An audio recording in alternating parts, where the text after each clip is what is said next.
Well, welcome back, everyone. Apologies for that very short break. And again, much gratitude to our presenter and discussant in that initial session. We're in for another very exciting session with Adam Frank, who is going to be speaking in 3 acts. So, Adam, over to you. You're muted.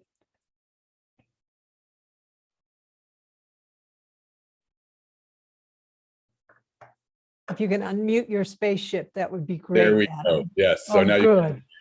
What spaceship are you in today? Well, the change here is this is the from Solaris. This is the space station from Solaris, the movie, which is one of the greatest movies ever made, and is also one of the longest and most boring movies ever made. But as I get into the talk, hopefully it'll make sense. Now, suddenly I'm having trouble finding where I want to share screen, but should be down at the bottom of. Yeah, for some reason I'm all of a sudden. Oh, there we go. Okay, I was just having trouble finding it. And here we go, share screen. Okay, here we go. Who can share? Only host, all panelists. Only host, okay. There we go, I got it now. Okay, got it now, as they say. Okay.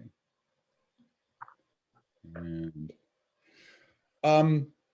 okay, so my title today is Exploring Intelligence, a story in 3 acts. And I have switched into this other spaceship. Those of you who've seen the long, boring, amazing movie called Solaris, Russian film from the 60s, early 70s, know that it's a movie about a planet that is intelligent. The entire planet is intelligent. And that's going to be relevant for what I'm saying today. Before we begin, we are obviously honoring Francisco Varela, but I also wanted to honor William Irwin Thompson, Evan's father, in part for me because he wrote this book, The Time Falling Bodies Take to Light, which completely changed my life and showed me the importance. I was a young physicist, young materialist, reductionist physicist, and it showed me the importance of stories, and that's going to be an important part. And I think much of what I'm going to be talking about now is going to dovetail very nicely with what Evan was talking about. And I want to begin with the relationship here to the Dharma. And what I'm always interested in as a physicist is the relationship between the relative and the absolute, which of course is a very important part in Zen, or a very important topic in Zen. And in this way I can frame it as, how do the absolute physiochemical processes of life and evolution in a cosmic context, which is what physics and astrobiology, which is really the subject I'm in now, how does this generate this very specific planetary experience, which is you and I, right? And as well as all the other creatures in the biosphere. So it's always, as the Heart Sutra emphasizes, this relationship between form and formlessness, or form and emptiness, that I'm interested in. So hopefully you'll see some of that in what we're talking about today. So my question is about intelligence, planets, and evolution. That's the thing I'm interested in as a global or evolutionary perspective. And when we think about intelligence, in terms of the evolution in the Earth, it's seen as one of the 7 major transitions, 7, 8, depends on who you talk to. There's this very famous paper here by Smalzadi, I can never pronounce that, and Smith, that identified these major transitions in the history of evolution, or in the evolution of the Earth. Things like prokaryotes to eukaryotes, the evolution of sex. And then finally down here, you see the evolution of primate societies to human societies, much of which was really about the nature of the intelligence. So intelligence has always been seen as a fundamental transformation in the evolution of life on the Earth. But we can ask, who or what has intelligence? And conventionally, intelligence is seen as being a property of individuals, right? You have smart dolphins, and then even a baby, a human baby, can do these amazing things. So it certainly is a property of individuals, and it's more and more people are beginning to see it also as a property of collectives. Certainly social insects show an extraordinary, the hive or the shows an extraordinary degree of intelligence, even though the individual ants may not really, may not know what's going on. So it's the hive which really shows the intelligence. or the colony. But even more recently, there's been some amazing research on things like slime molds, which can run mazes, can figure out mazes. There's bacterial quorum sensing, where people have recognized for a while now that bacteria just don't bump into their environments, that they actually have collectively an awareness of an environment and can respond to their environment collectively in ways that helps their survival. And one of the most amazing things, I think, over the last few decades is the recognition of the forest mycorrhizal networks. These are fungal networks that link the root systems of trees such that it's the forest as a whole that we have to think of as the entity, and it knows things. For example, if one part of a forest is undergoing stress, these mycorrhizal networks will send carbon and water and other resources to that part of the forest. And these forests, we can talk about continent-size entities. So this question of who or what has intelligence has really changed over the last couple of decades. So we recognize now, or at least some people would recognize, that intelligence, broadly construed, operates across a diverse set of both length and timescales. It's not just in the head of primates. So the question we can ask is, can intelligence operate at the planetary scale? And if so, how might a transition to planetary scale intelligence occur? So this is the scale we're interested in down here over the an entire planet. And if we think this way, what we're really going to be asking is whether we're going to be asking if intelligence is not something that happens on a planet, but to a planet. As I mentioned yesterday, astrobiologists, as we think about life on other worlds, we've come to recognize that we shouldn't think about the origin of life just in terms of something that has happened in some warm puddle somewhere, but actually the entire planet has to become prebiotic. The planet, the networks of geochemistry have to be sort of ready to allow life to happen. And once life happens, it transforms the planet itself. So here would be a definition of planetary intelligence. It's the acquisition and application of collective cognitive function operating at a planetary scale and integrated into the function of the coupled planetary systems. And I will define that as we move along. So the question is there such a thing, or is this just kind of like, a fantasy? Now we can ask, all right, why even ask this question?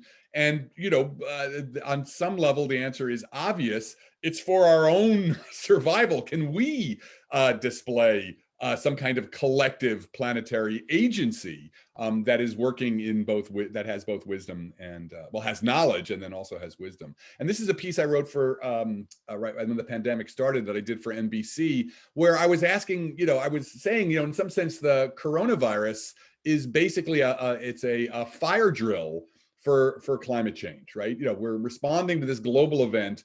Can we organize ourselves collectively with wise behavior in response to the pandemic? Because that's exactly what we have to do for climate change. And as we've seen, the answers are like, right?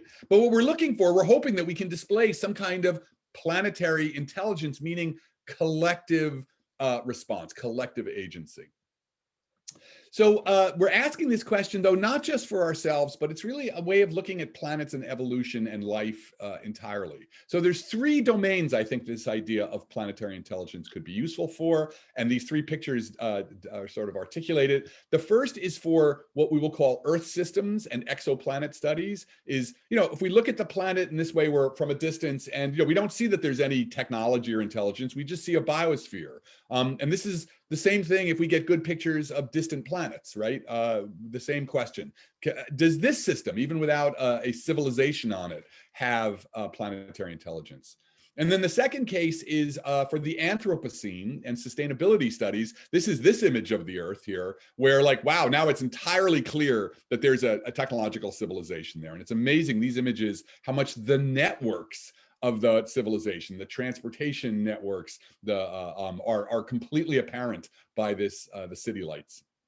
And then finally, the last thing I want to address, the third act, will be techno-signatures, which really is the new word for SETI. And this is identified by this last image of the Earth. This is the famous pale blue dot image. This is the Earth as seen from the edges of the solar system. And SETI is undergoing a profound revolution right now in that, well, as I'll talk about, but that we have capacities that we didn't have before. And we are now truly beginning the search for other, not only other life, but also other intelligences.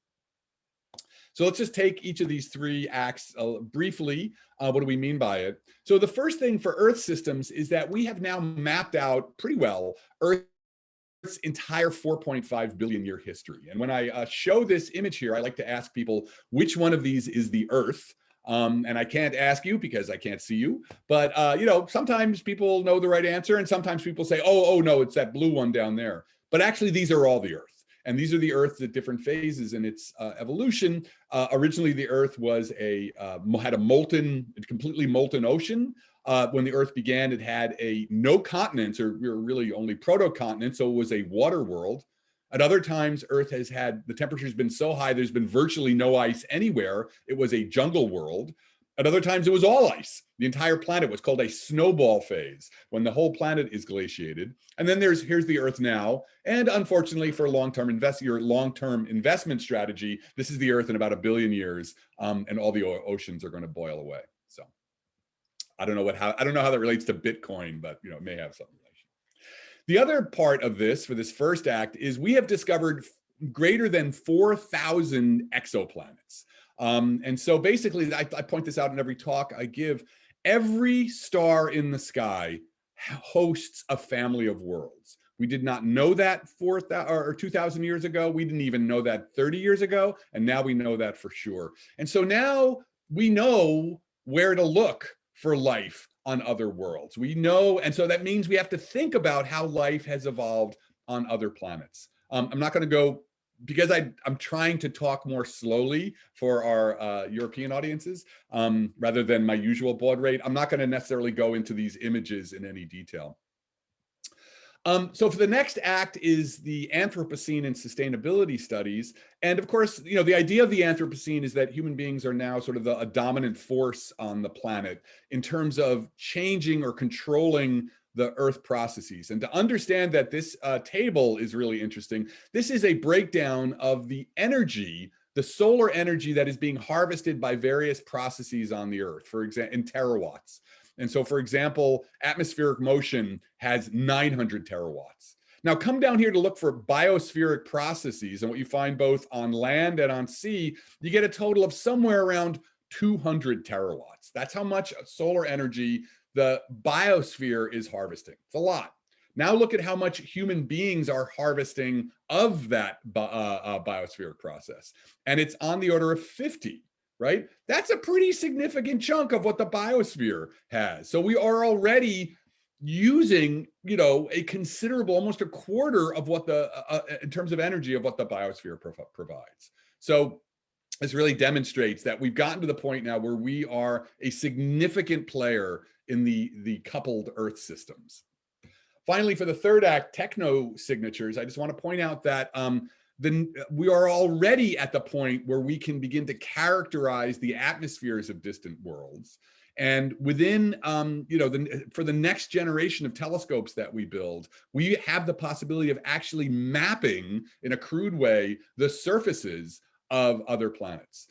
So this is an example of one of these giant telescopes that will be the next generation. If this was a map of the Earth, this is what you'd be able to determine with the telescope down here. And what that tells you is that I mean, it's crude, but if there are heat islands, large heat islands due to cities or industrial effects, we might even be able to see them. So all three of these categories of question all relate to the presence of planetary intelligence.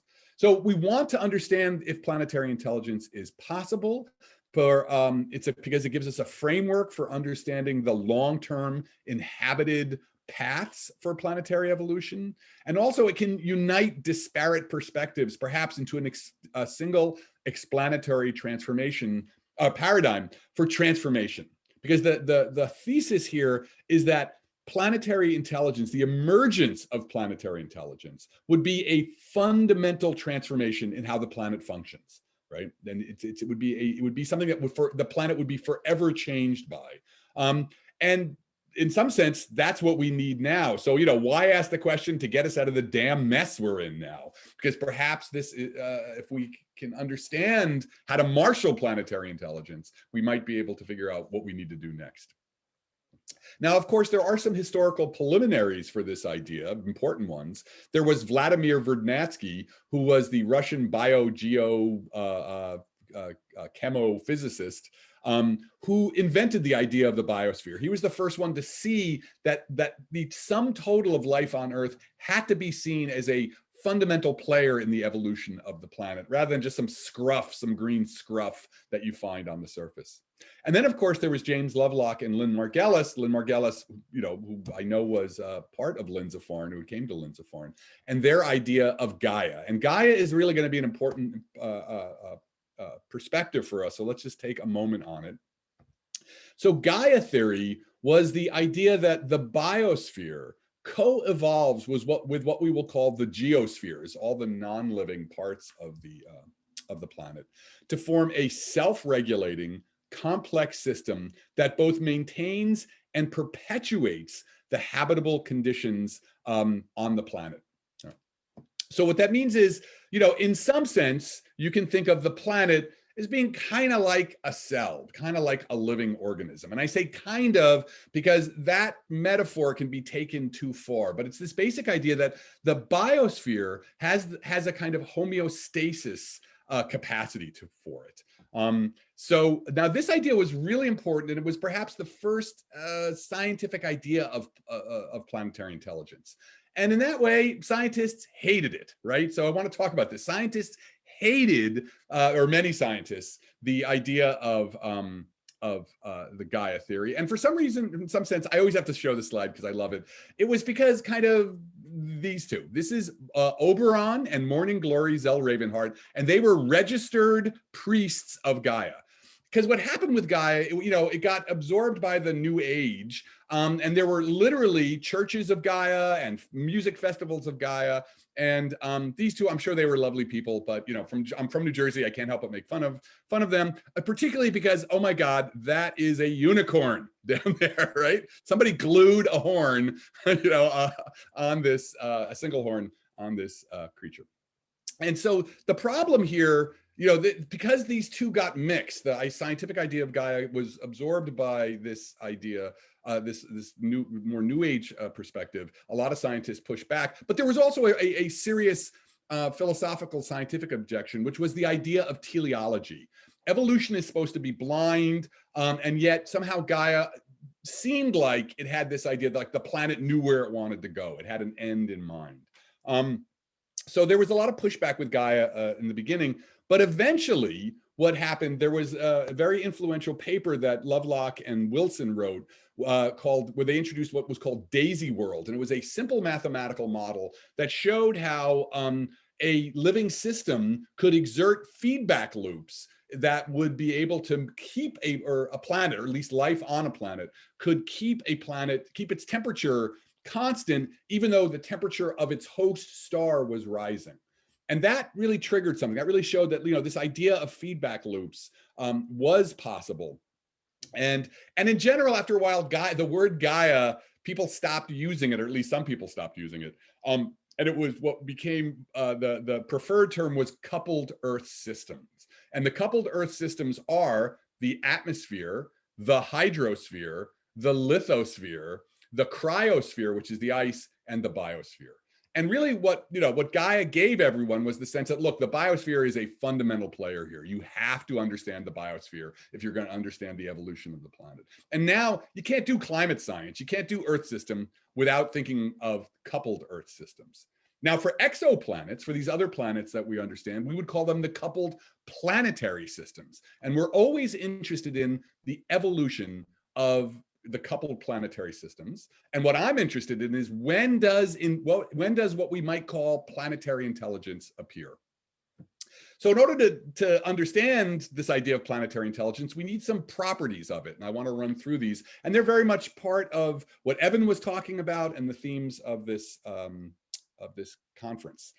So the 5 categories that I would say are important are emergence, information flow on networks, semantic versus Shannon information, complex adaptive systems, and their the essential role of boundaries and signals, and finally autopoiesis. So let's go through these each a little bit. So emergence, one of the big themes we have here, in the context of planetary intelligence, we would say that intelligence operating on a planetary scale has to be an emergent collective property of the life composing the biosphere. And of course, the biosphere itself is a collective emergent phenomena. So by emergent, what physicists and what's great about this is that physicists have picked up on this idea now, where 30 years ago they weren't, but that these ideas, this is a totally interdisciplinary idea. It's not just the physicists who did this.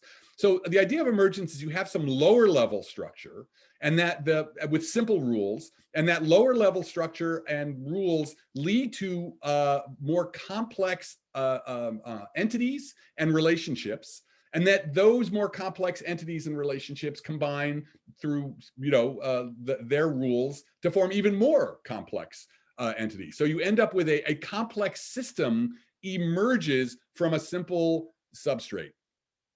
Now, the old reductionism, the classic view of science, is that, look, there's only upward causation. Even if this happens, you shouldn't really call it emergence, because everything only depends on the lower level system, the atoms or the neurons. But what complex systems also would say, and emergence would say, is, well, there's also a downward causation, that once you get these complex structures, they can actually constrain the behavior of the lower level systems in ways that just wouldn't be possible if all I gave you was a list of the lower level. So if I just gave you a list of atoms and all their and their relationships, you would not be able to predict the existence of a duck-billed platypus, nor would you be able to predict what happens inside, what the atoms do inside a duck-billed platypus. So I'm sure everybody at this conference really loves the idea of emergence, and I do too, but I want to note there are some problems with it, which is, for the last month or so, for this book that Evan and I are working on, I have done a deep dive into the literature, the philosophical and scientific literature on emergence. And, this gets pulled into the fierce debate between emergence versus reductionism. And within that literature, there is a distinction often made between weak and strong emergence. And weak emergence says, well, look, everything still supervenes on the lower level structures, on the atoms. And sure, you can get things that maybe you wouldn't expect, but really, for me, weak emergence is like, it's not really emergence at all. And then strong emergence in this debate can seem like magic. Like, well, how did I really get something fundamentally new out of these lower level behaviors? So, it's not so easy, I think, depending on which ball field you're playing on. However, I think mainly this debate has been on the wrong ball field, because it's really, it tends to be a very ontological debate. Well, what is the stuff in God's living room? That's what science is for. It shows us the ontology of the world. And then how do we build things with it? And I think that's really not, both Evan and I would agree, that's not what science does. And doing that is Whitehead's fallacy of misplaced concreteness. The atoms of these kinds of theories are in some sense abstractions, and you should never turn your abstractions you should never substitute your abstractions for concrete experience. Okay, that's all I'll say on that. So let's go to the second property, which is information flow on networks. And here's the idea, is that the emergence of a planetary intelligence would be best described as information flowing through the biosphere's geochemical and geophysical networks. And here's a very simple example of a network with some nodes and some links between them. And we now know that, what's beautiful about networks is that their behavior can be universal. And so here is, on the one hand, a map of the networks of the neurons in the brain, and on the other hand, a map of the internet, the computers on the internet. And you actually can look at these and you can see very similar topologies, very similar kinds of structures. So This is clearly going to be the right way to think about planetary intelligence as a networked actors interacting with each other. And you also have to think about this in terms of multi-layer networks. The things that really weren't deeply understood 30 or 40 years ago about networks, which really has emerged from all the incredible science that has come since then. And in that way, Lindsafon was so far ahead of its time. Varela was so far ahead of his time.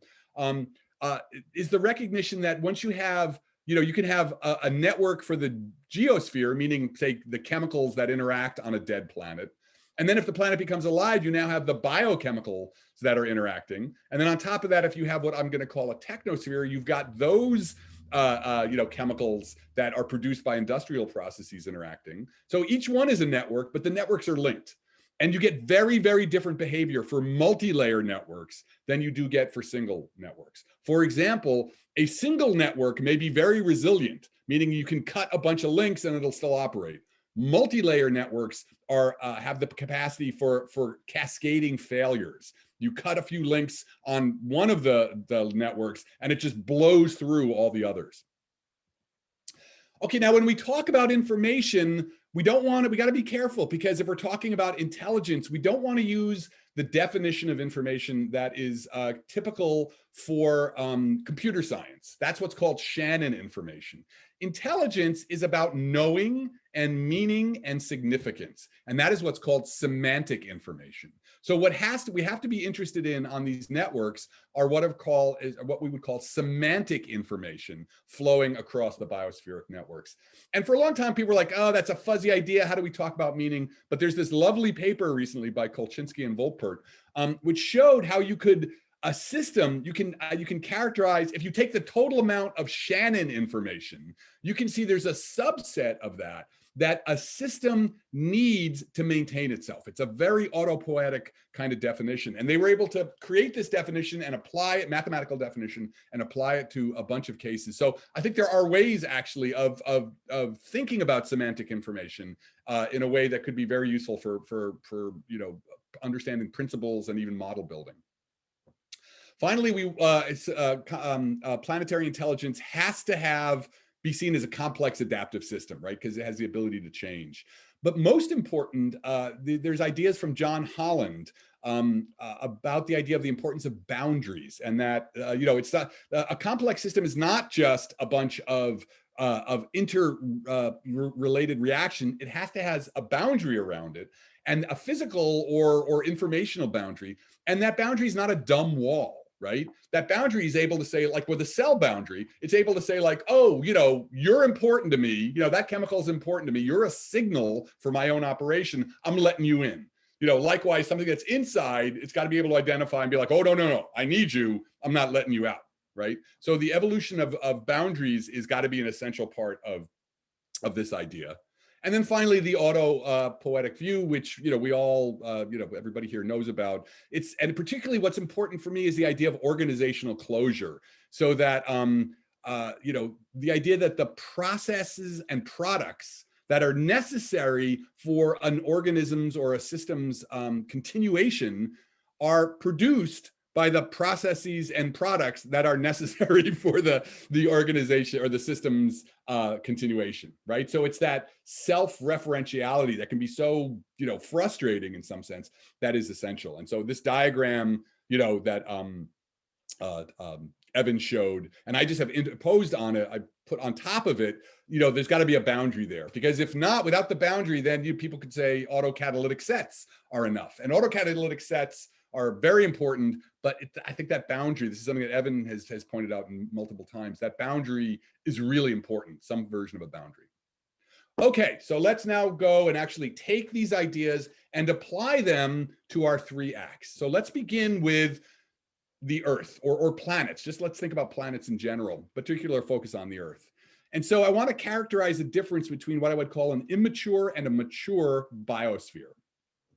So here's the question: is it possible to consider intelligence, or at least some form of collective cognition, operating on a planetary scale on worlds where there is no intelligent creatures, even microbes, just pure microbes, right? So Earth did not have multicellularity until, on the order of, less than 1 billion years ago. Was there planetary intelligence all during that time? So that's the question I want to address. And my answer is going to be, I think, yes. I think there's a way to argue for that. Why?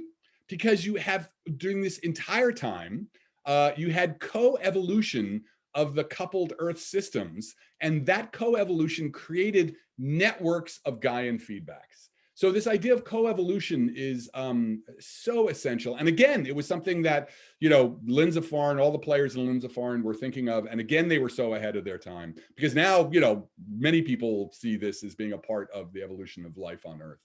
And it's the idea that the environment and life have been evolving together, and often, powerful adaptations or innovations are passed from one to the other. So, and each, so something changes on the Earth, and that allows something to change in life. And that massive change, change in life massively redirects how the Earth's, the non-biotic part functions, which then plays back to the biotic parts. So let's just talk about this idea of a network of feedbacks. What do we mean by feedback? So there are positive and negative feedbacks.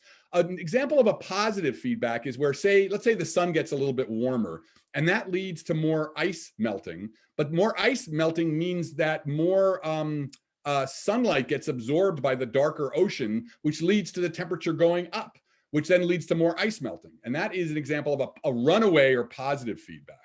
Negative feedbacks are where you have some kind of perturbation, and it brings the change down. It actually reduces the change. So you have what happened. The idea is that through the co-evolution of life and the planet, you develop this dense network of feedback. So here's one feedback that sits into this dense network of feedbacks. And that is sort of how you evolved this Gaian system, whereby the biosphere as a whole could regulate the planet's geophysical behavior. So in some sense, the network knows, right? When you at some point you develop a network, a biogeochemical network that knows. It has cognition. In some sense, it processes and responds to semantic information. And the most important example of this is the Great Oxidation Event. There was, for the first couple of billion years, the Earth had a lot of life and it had no oxygen. And it was only the innovation in photosynthesis that actually allowed the oxygen to start building up in the atmosphere. And that completely rewired not only life, the entire biogeochemistry not only the biochemistry. So a lot of oxygen just completely changed what kinds of things can happen in a cell, but it also changed the whole functioning of the Earth. Having lots of oxygen around really dramatically changed how the planet operated. And it's even now recognized that this kind of development of these Gaian feedback loops, which can then create self-regulation, may be essential to life everywhere else. There's an idea now called exogaia.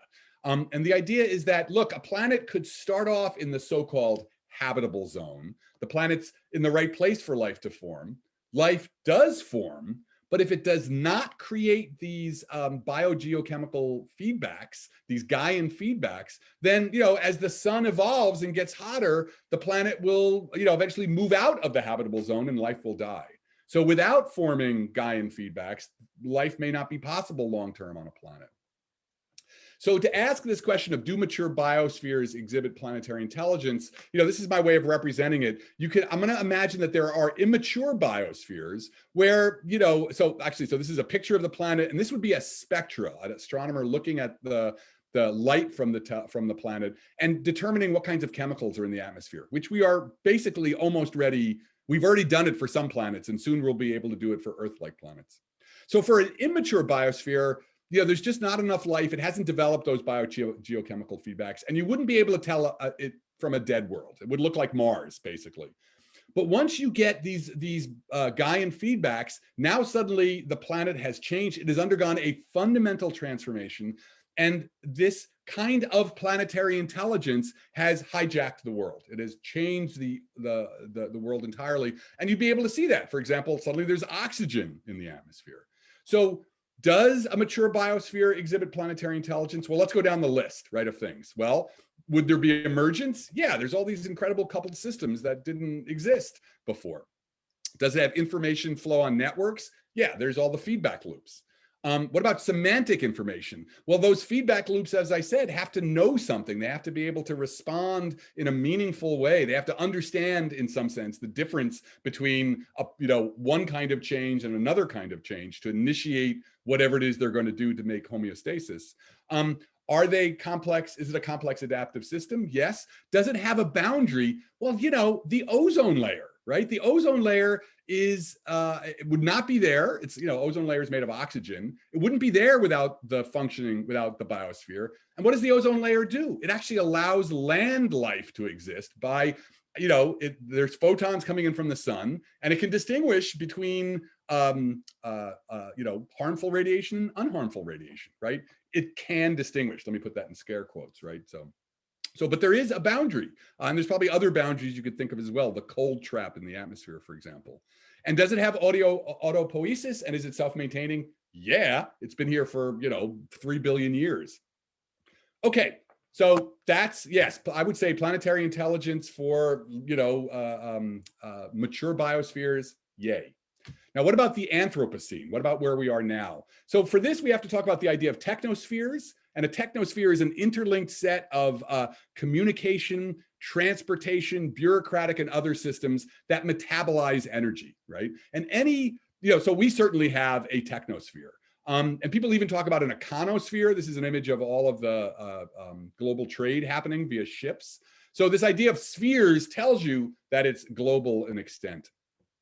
Now, there's a problem of timescales that we have to think about when we think about the Anthropocene, which is that self-regulation requires all these feedback loops to be sort of harmonized. They have to be synchronized, right? So regulation means feedbacks, and feedbacks have a timescale.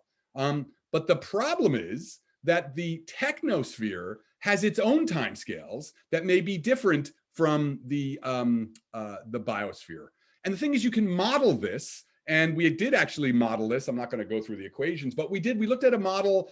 This is now the second generation of these models, where we looked at a civilization with a population N and a planet with a climate whose climate is characterized by a temperature T. And we looked to see how they could interact based on assumptions about how energy was being used. And we found there was a fundamental parameter gamma, which was characterized the timescales, and it characterized the difference between the growth of the population and the growth or the changes in the climate. And what we found was that when gamma is greater than 1, then, so green here is the population, orange is the temperature. And what we found essentially was that when gamma is greater than 1, which means they're out of sync, then what can happen is the population rises quickly and then triggers climate change, but the climate change has a different kind of timescale, and the population dies off, right? This is the future we don't want, okay? So I'm gonna move a little bit faster now. So, the question is, do we have the capacity to get ourselves into the right timescales in terms of change?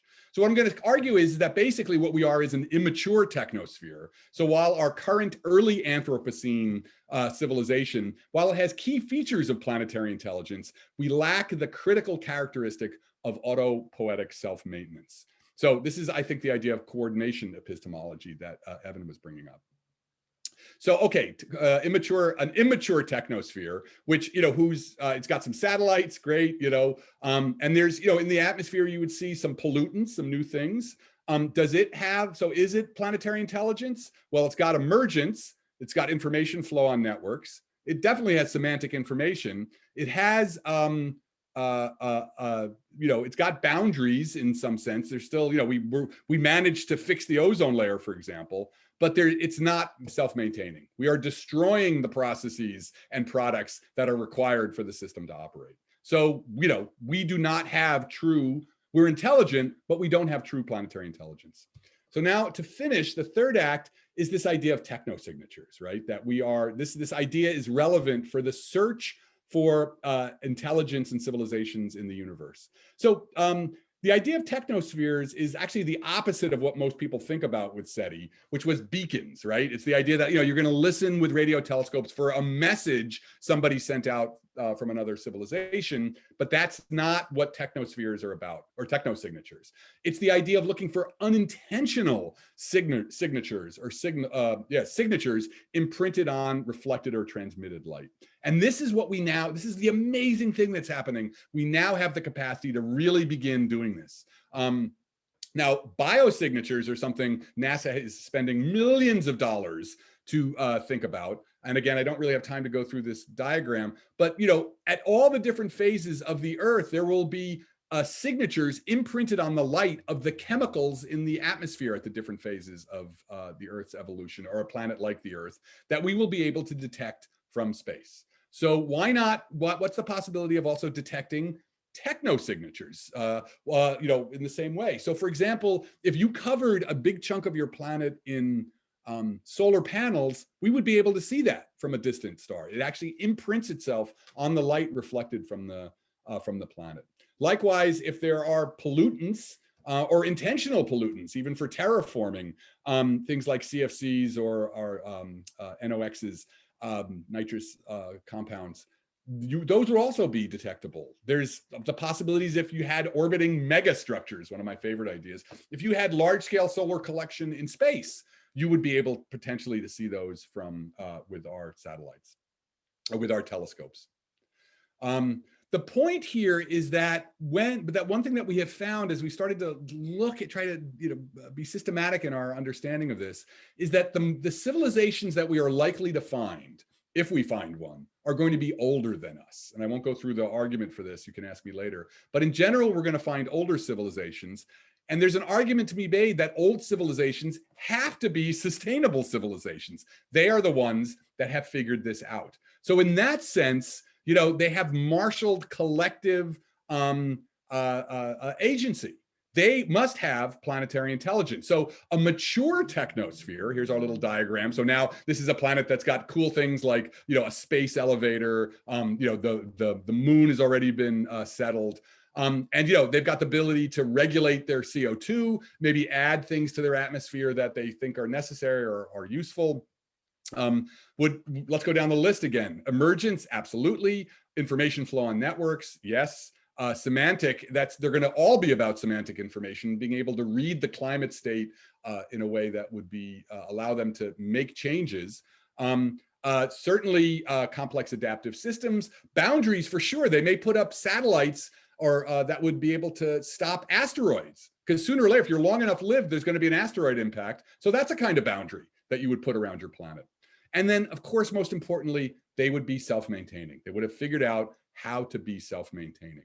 So the idea here is you can look at from the geosphere through the immature biosphere, mature biosphere, immature technosphere, et cetera. You can look at how much of these 5 properties, each of these aspects, because this is also a temporal evolution, each of these kinds of planets has. And what you can see is there's like a growing level of, if you get to a mature technosphere, there's a growing level of planetary intelligence, but also a dangerous transformation that occurs as you're going from a mature biosphere, which has lots of planetary intelligence, to an immature technosphere, which, because of it's not self-maintaining, you've actually taken a step back in collective agency.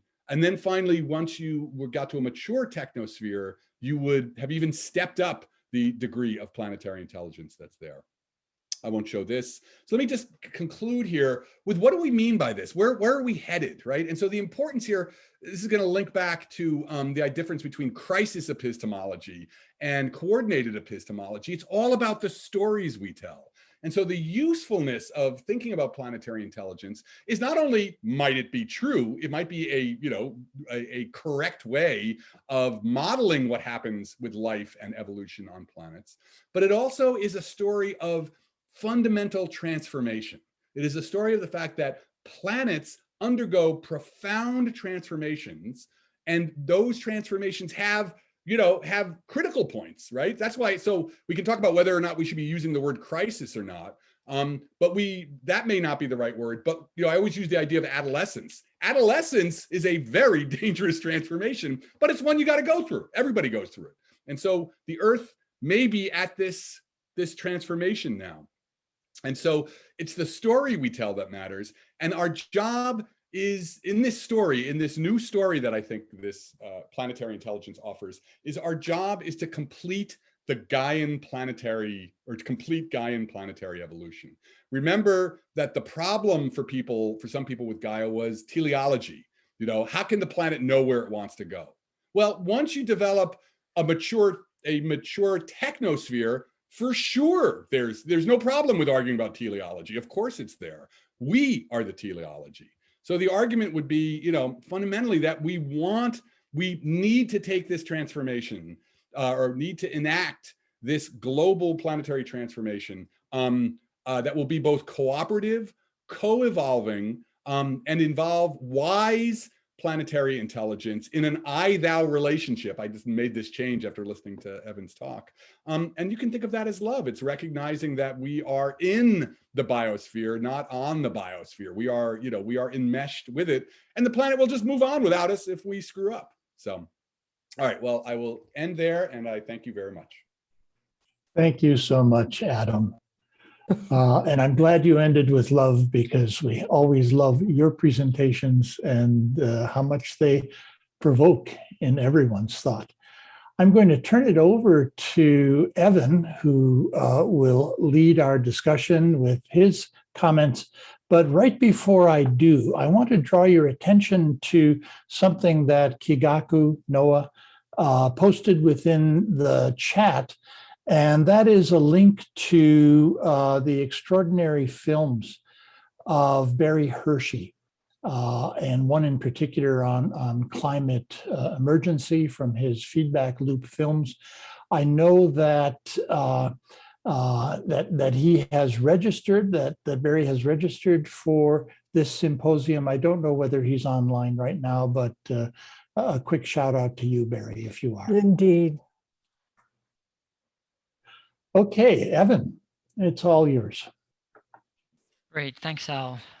Thanks, Adam. That was really fascinating, and there's so much to think about and to respond to. So maybe I'll just kind of throw out one thought or question, for everybody as much as for you, Adam, and that is maybe the very idea of a technosphere and the different ways that could come to be, or the different paths that different technospheres could take. I'm interested in hearing how you think about that, because as we know, and I know as you know, the present version of the technosphere arises out of colonialism and European expansion, and the historical ties of modern science to slavery and resource extraction, and has been built on incredible suffering and infliction of harm. And I can imagine a version of the technosphere that just maybe gives lip service to that, but says, oh, we're better now, but just continues in the same kind of vein of thinking where, we talk about colonizing Mars, and we talk about building, a version of a planetary world that's in the image of the European colonial mindset. So for me, and then I would like to think, be other versions of planetary culture, to use a term my father liked to use, or planetary civilization that would encompass different cultures, where that wouldn't be our model. We would have to really think of other models, plural models, not even simply one.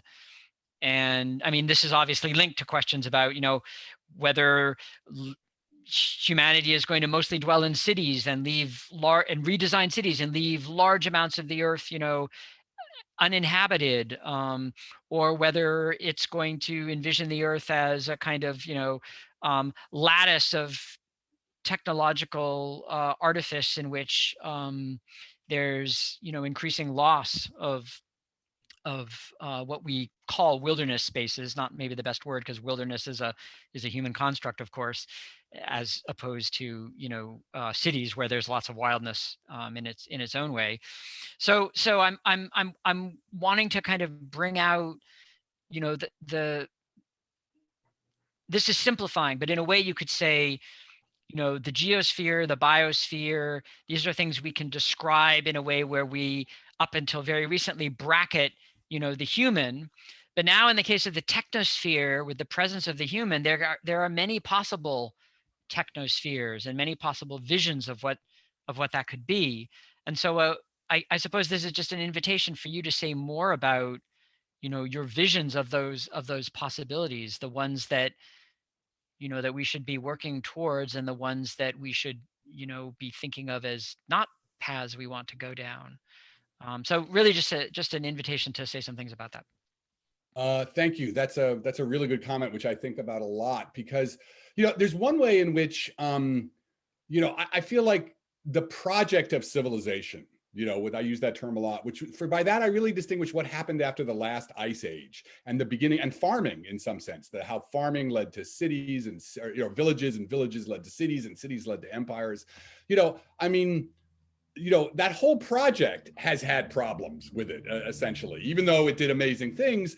So I don't, when I think of the technosphere, I don't think that, like, if the Mughal Empire had tripped over fossil fuels, that it would have been, like, incredibly different. The story, the story of the project of civilization, the dark side has been empire and slavery the whole way through, and environmental devastation as well. So it's like there's a way in which we got started on a path that I wouldn't say is unique to the current version, the European version.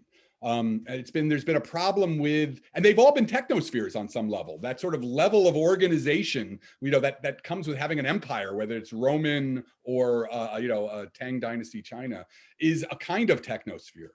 So it's clear, and then indigenous peoples, the people who didn't necessarily want to be in part of the empire, whether it was European colonial or being absorbed by the Roman Empire, they were always sort of laid to waste, and they always went through their kind of apocalypse. I think it's so interesting.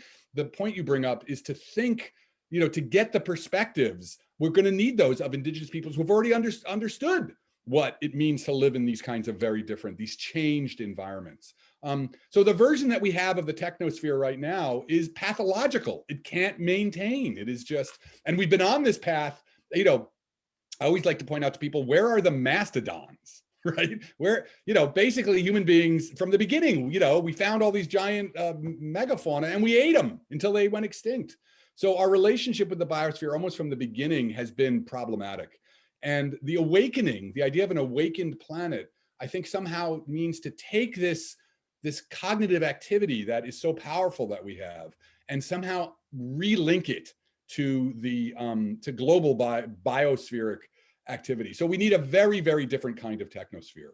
And what the root, and that's one of the reasons I think I like this idea, or want to pursue this idea of planetary intelligence, is to understand, by understanding how the biosphere may already have been exhibited planetary intelligence, what should the technosphere look like? Because what I imagine is a mature technosphere is one where all boats rise. Like the biosphere becomes, we allow and help or whatever, or part of the biosphere becoming more productive for its own ends, not just for us to harvest it, but for its own ends, to allow more biodiversity, more innovation.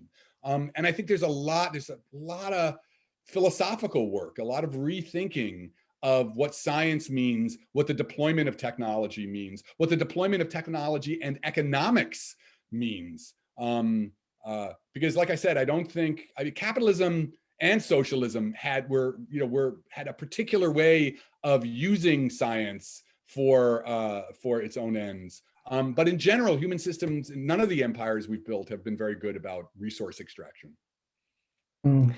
So Adam, I have a question that I'd love to ask you, and that is this, the model that you're proposing is linear and has a sort of evolutionary momentum, toward the good.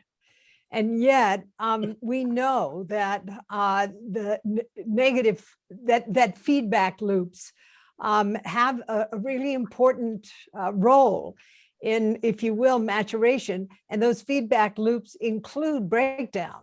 Right. And the valorization of understanding the role of breakdown. And I'd like you to reflect on that for a minute. Oh, I think that's a really interesting point because, like with mass extinctions, right? I mean, this is an interesting point to think about what's happening with what we're doing now. But mass extinctions were breakdowns. And it wasn't clear you're going to make it afterwards. I mean, and again, that's exactly this idea of this valley that we're going through in planetary intelligence, that, you get these the breakdowns are the decay of a system or the falling apart of the rules of the system. And then you're in this point where it's not clear what's going to happen next. And actually, what may happen next may be a complete breakdown. You could lose. There's the idea of not Gaia theory, but Medusa theory, that life can actually extinguish itself. So I think understanding that importance of breakdown, like, for example, what we're talking about here, would we get a better technosphere, or not a more just and long, would we get a sustainable technosphere and just technosphere if we didn't have what we're generating now? And that's why I sort of see, this idea that Anthropocenes may be generic. Anthropocenes may be something that every civilization goes through, and it either makes it through or it doesn't, like its adolescence. So yeah, I think you have to. I think, my question is that, it's when catastrophe actually works to enhance, in the sort of long view, the long body, the viability of an entity. That's interesting. Tim Lenton, who has done some really beautiful work on Gaia theory, because one of the arguments against Gaia was, well, how can this evolve? You don't have any competition between, you're not having planets compete. But he has a whole model for evolution where it's all about survival. It's all about making it through those negative points. That's how you get something more sustainable out. He calls it persistence. So you have to be persistent in the face of crisis and catastrophe. And that is actually an evolutionary modality for the continuation of your system. Thanks. Thank you, Adam. It seems to me that Evan's comment and your response to it initially, Adam, relates to something Amy had wanted to say after Evan's presentation earlier today. So Amy, would you like to take the opportunity to say that? Thank you. Now I have so many ideas in my head that I'm not even sure anymore which talk they correspond, but I think I was jumping off of something that Hannah mentioned about either in the chat or in her speaking after Evan about the notion of dominance.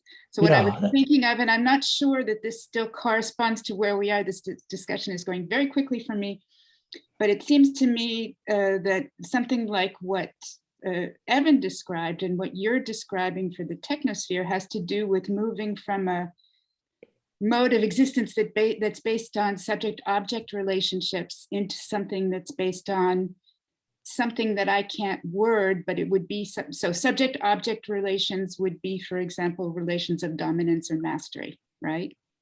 And then if you're shifting to something different, as Evan suggested with this coordination epistemology, I related it to some things that Hannah writes about, which is putting the focus on the bond. So if you're on the bond, so you don't start with the dual structure, you start with the in-between, if you will.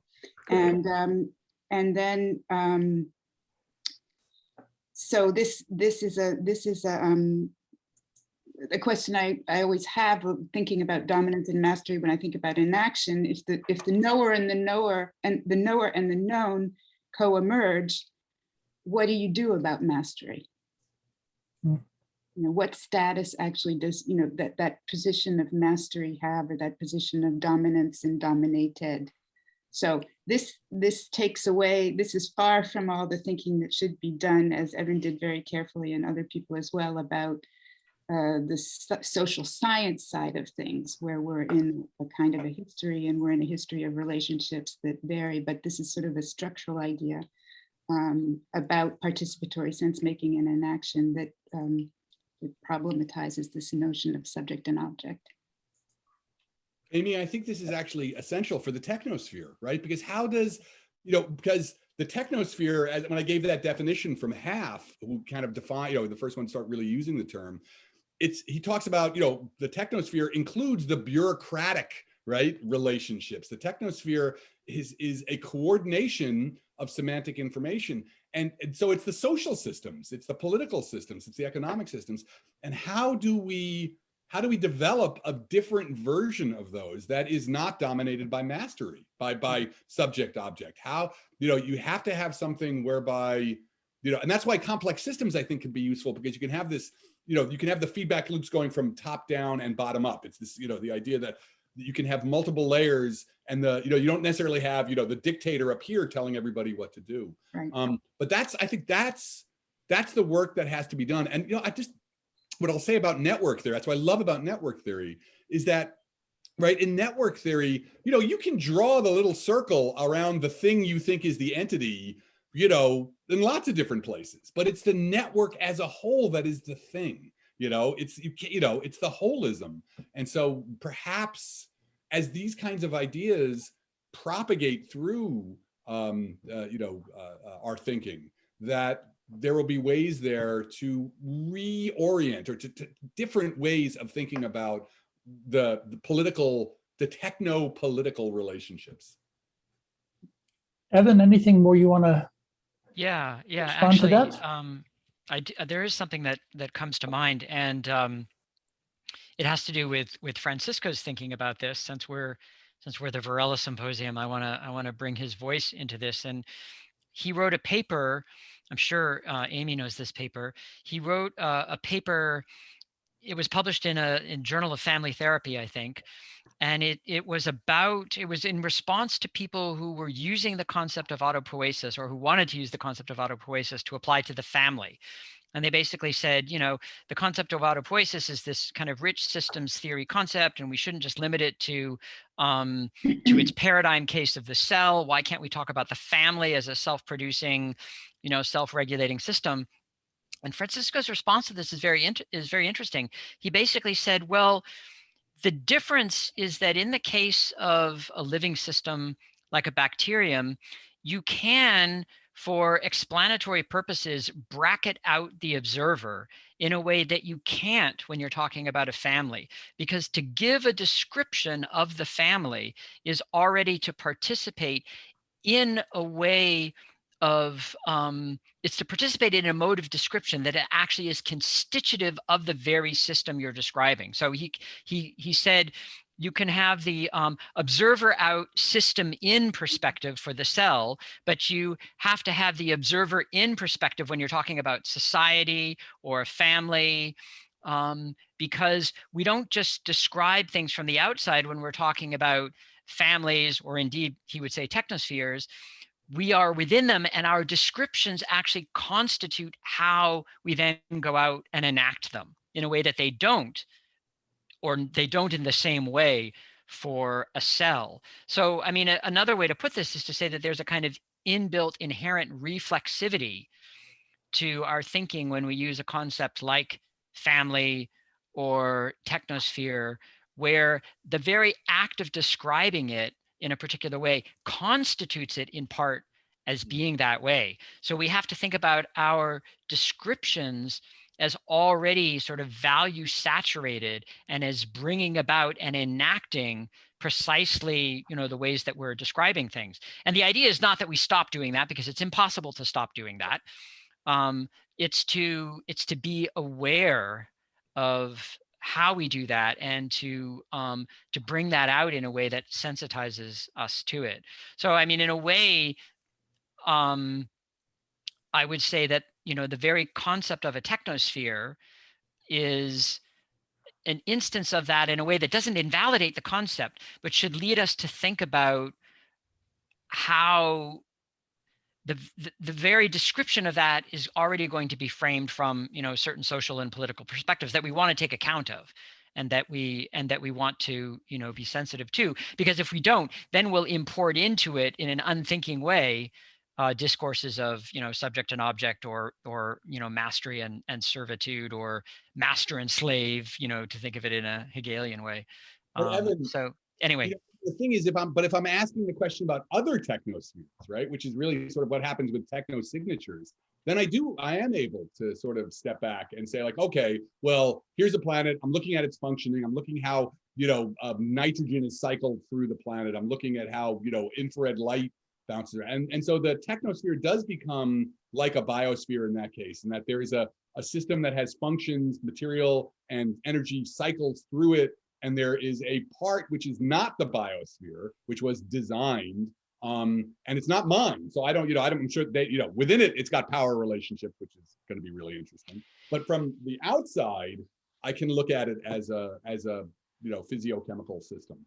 yeah, but that's to look at it in terms of its energetic properties. But the minute we start looking at it in terms of its semantic informational properties, then we're in the domain of sense making and of framing it in terms of different narratives of meaning. So that's the point I would bring there. Couldn't you maybe also say, though, real quick, that under some conditions, depending on what the nature of that technosphere is, there might be a way of conceptualizing it where it is actually not separate from the biosphere, depending on the civilization. So, you know, just coming in with the assumption that the technosphere has to be separate from the biosphere might already be, in a way, what Evan's talking about. Well, I mean, Yeah. but, you know, I mean, in some sense, you know, I think, well, that's interesting that we could talk about this more. I mean, the biosphere is different from the geosphere, right? I mean, we'd agree on that. And in some sense, you're right. The technosphere is an extension, it's life. But there's not even, I mean, the technosphere theorists would say there's a certain way in which, you know, the technosphere kind of, you know, runs on its own, and we're in it, you know, but it's propagating. There's a level at which it propagates on its own, which is a problem. So yeah, there's an interesting question there of the degree to which we really want to see it as being not just an extension, not just like, oh, it's just another thing that life is doing. You know, when does it sort of form its own set of autonomous relationships? Right, but the fossil fuel technosphere runs on a dead biosphere in the form of oil, right? Right. So I mean, it's the parasite, where it's a corpse. Yeah, it's a corpse eater. Good observation. I want to give Elena an opportunity to make an observation and pose a question. But there's a clarifying, perhaps, question that comes from one of our participants, Judith, who writes, do you think planetary evolution proceeds by something like reproductive success? Survival is not the key to biological evolution. Projecting something self-replicating into the future is. What would be the level of planetary selection?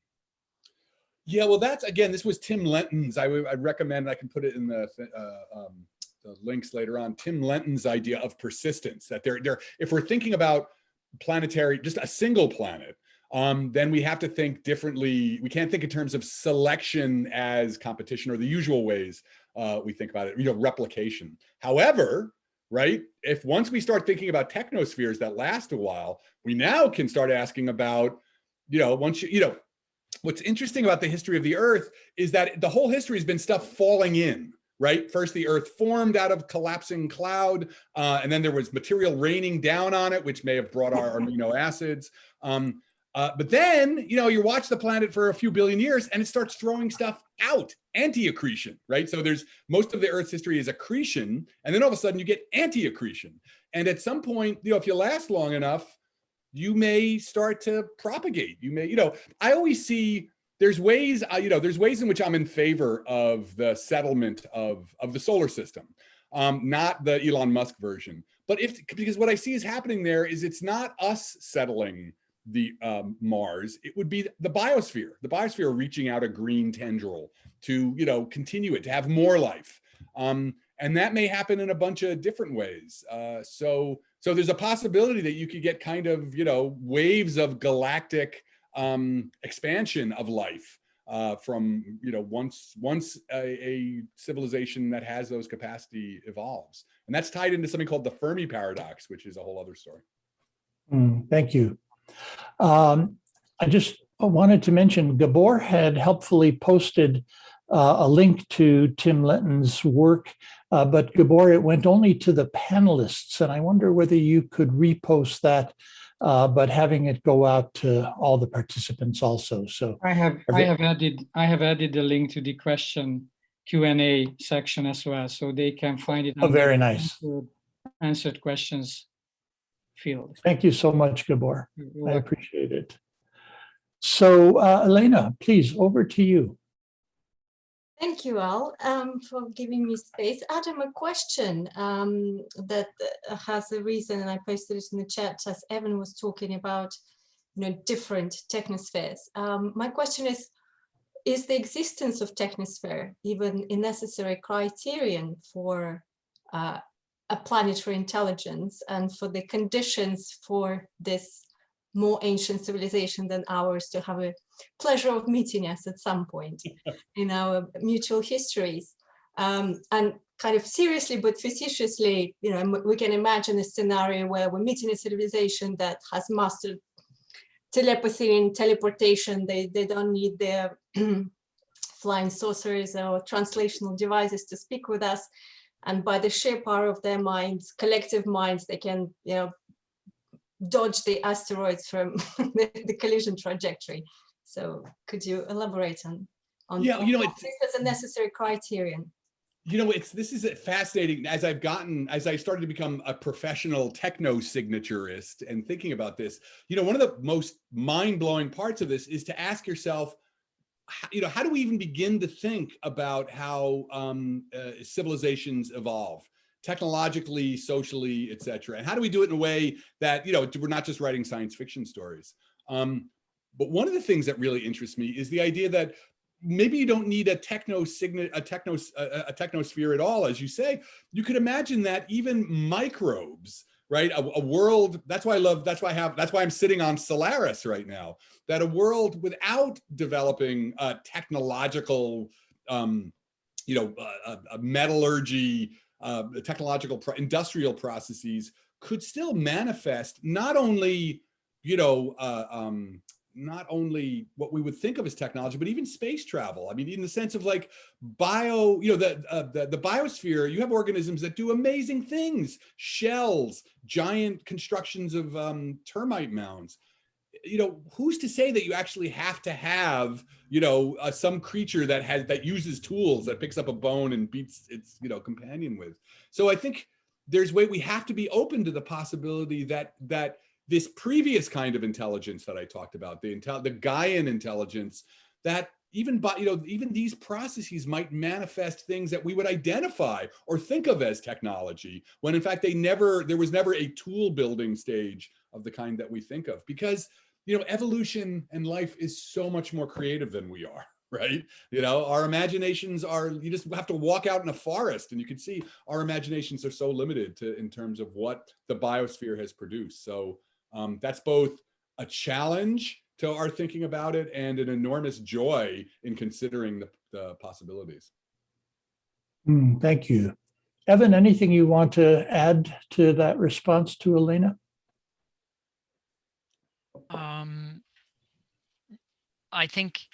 That was a thought that came up for me too in listening to Adam's talk, was just the difference between intelligence as we use it to describe all the forms of intelligence that were here before we were and that are still here despite our presence, and then the forms of intelligence that emerge in part because of our presence.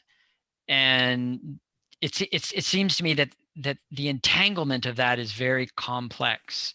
And so I know, Adam, that you would agree with this, but I wonder whether the story that we agree on the importance of stories, but I wonder if the story that presents that as, intelligence before us, intelligence with us, and now intelligence with us in some larger, more, grand sense is maybe not exactly how we should look at it. Maybe a humbler narrative. I don't know exactly what that would be, but well, I see it as a be appropriate. reintegration with what I guess I'd argue is it's a reintegration with the biosphere. But so this is I do see it as being, there are things that are happening if you have a long-term sustainable civilization, that includes technology, that harvests energy, you have things happening on the planet that weren't happening before. You've added significantly to those networks of feedback loops. So, unless we're going to go back to some kind of pre-industrial civilization, in which case then yes, you would actually, but even then, right, there's the argument about when the Anthropocene started. There's people who would argue that the Anthropocene started 10,000 years ago, because you can see landforms being changed by early agriculturalists. So I think I kind of would argue there's no way of getting around the fact that unless you want us to go back to hunter-gatherers, which is hard with this many people, and I don't even think I want that. You've significantly altered the networks by having the kind of thing that we have. Thank you. Well, the complex dynamic system between our ears is going to be needing some refueling. And we want to make sure we have enough time for that. But Roshi, I also wanted to give you an opportunity for anything you wish to say before we break for about an hour and a half. And then we're going to be reconvening with Amy's presentation. So I want to thank Adam and Evan and Hannah for your reflections. And I want to recommend again this series of 5 remarkable films done by Barry Hershey on climate feedback loops. And also, as always, Adam and Evan, you have stirred up more questions for all of us than we can even begin to address. And I see also within the Q&A, there are a number of really rich questions.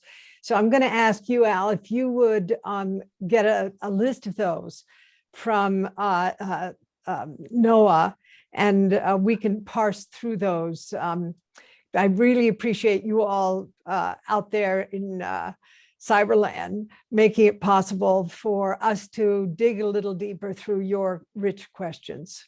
And we'll address those to the extent that we can in the upcoming times. And thank you so much. Okay.